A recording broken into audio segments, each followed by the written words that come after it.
माननीय सदस्य, आप संवैधानिक पद पर हैं। आपके कई माननीय सदस्यों ने यहाँ पर मुझे लिख कर दिया है कि जो माननीय सदस्य का सदस्य नहीं है उसका नाम नहीं लें। आपने लिख के दिया है। आपने क्या आप उसकी पालना करना चाहते हो? स्पीकर सर, गलत। मैं माननीय स्पीकर सर, एक minute, hold on. Speaker sir, अगर आप चाहते हैं तो मैं एक मिनट मैं प्रतिपक्ष के नेता से ये तो अपेक्षा करूंगा सही कि वो सदन की नियम मर्यादा को बने, ये अपेक्षा करता हूं। आप चाहे नहीं करें पर मैं अपेक्षा करता हूं। नहीं सर, मैं अगर आप चाहते हैं सर, मैं फिर माननीय सदस्य आप अगर आप चाहते हैं प्लीज, मैं नहीं चाहता। सदन के नियम प्रक्रियाओं से सदन चलता है। अगर आप कहते हैं मैं निकाल देता हूं। नो मैं 3 ही नाम यूज करूंगा। नहीं माननीय सदस्य, नहीं कहा। और आप वीडियो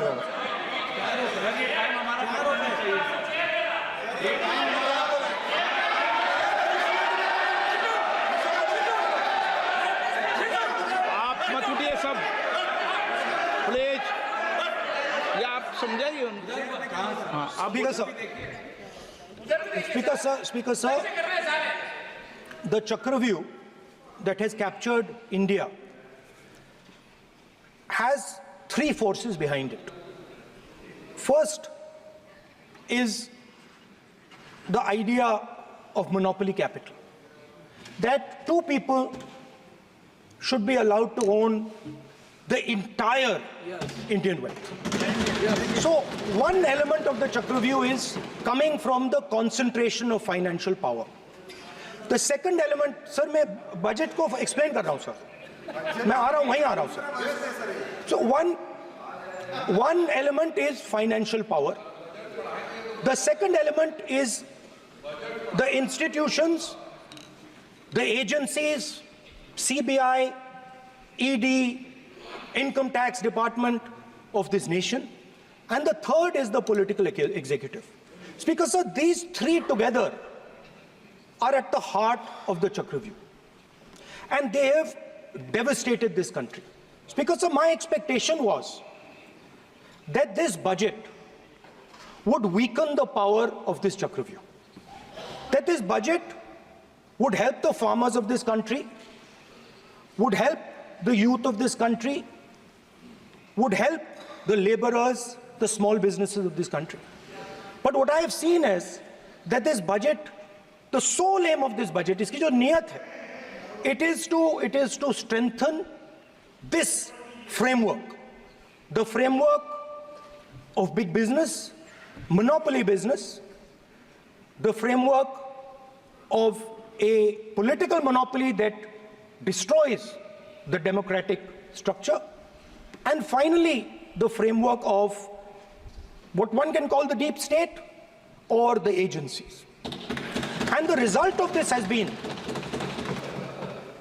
the first पहला काम इस चक्रव्यूह ने क्या किया, जो हिंदुस्तान को रोजगार देते हैं, स्मॉल एंड मीडियम बिजनेसेस हैं, जो करोड़ों युवाओं को रोजगार देते थे, उन पर इस चक्रव्यूह ने आक्रमण किया। कैसे किया? नोटबंदी, जीएसटी और टैक्स टेररिज्म। आप लोग आतंकवाद की बात करते हो, पूरे देश में अगर कोई भी व्यक्ति छोटा बिजनेस चलाता है तो रात को उसको फोन कॉल आता है इनकम टैक्स डिपार्टमेंट से, जीएसटी से, और टैक्स टेररिज्म का वो शिकार बनता है। इस टैक्स टेररिज्म को रोकने के लिए बजट में आपने कुछ नहीं किया है। तो टैक्स टेररिज्म के कारण और ये जो आपकी नीतियां हैं, जो आपने कोविड के समय बड़े बिजनेसेस की मदद की और जो स्मॉल एंड मीडियम बिजनेसेस थे उनको खत्म किया, उसके कारण आज हिंदुस्तान के युवाओं को रोजगार नहीं मिल सकता है। बिल्कुल एक युवा को रोजगार नहीं मिल सकता है।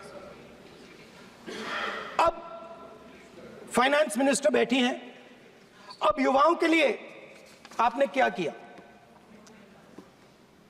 बजट में आपने इंटर्नशिप प्रोग्राम की बात करी और यह शायद एक मजाक है, क्योंकि आपने कहा कि ये इंटर्नशिप प्रोग्राम सिर्फ हिंदुस्तान की 500 सबसे बड़ी कंपनियों में होगा और 99% जो हमारे युवा हैं उनको इस इंटर्नशिप प्रोग्राम से कुछ लेना देना नहीं, कोई फायदा नहीं होने वाला है।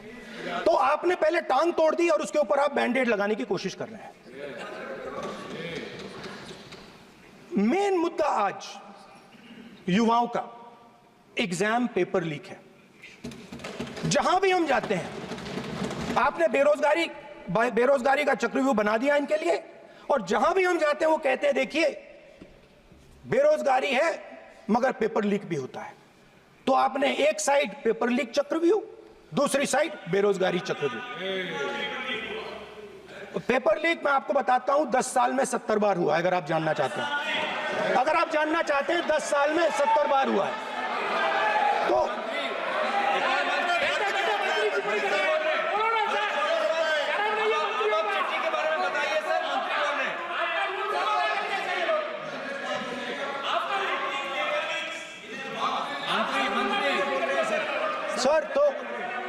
सर तो पेपर लीक के बारे में फाइनेंस मिनिस्टर ने बजट में एक शब्द नहीं कहा है। युवाओं के लिए पेपर लीक सबसे जरूरी मुद्दा है, उन्होंने एक शब्द नहीं कहा है पेपर लीक के बारे में। एक बार उन्होंने पेपर लीक नहीं कहा और उल्टा जो एजुकेशन बजट में पैसा देना चाहिए था वो आपने 20 साल में सबसे कम पैसा दिया है। 2.5% of budget is gone to education. Sir दूसरी तरफ आपने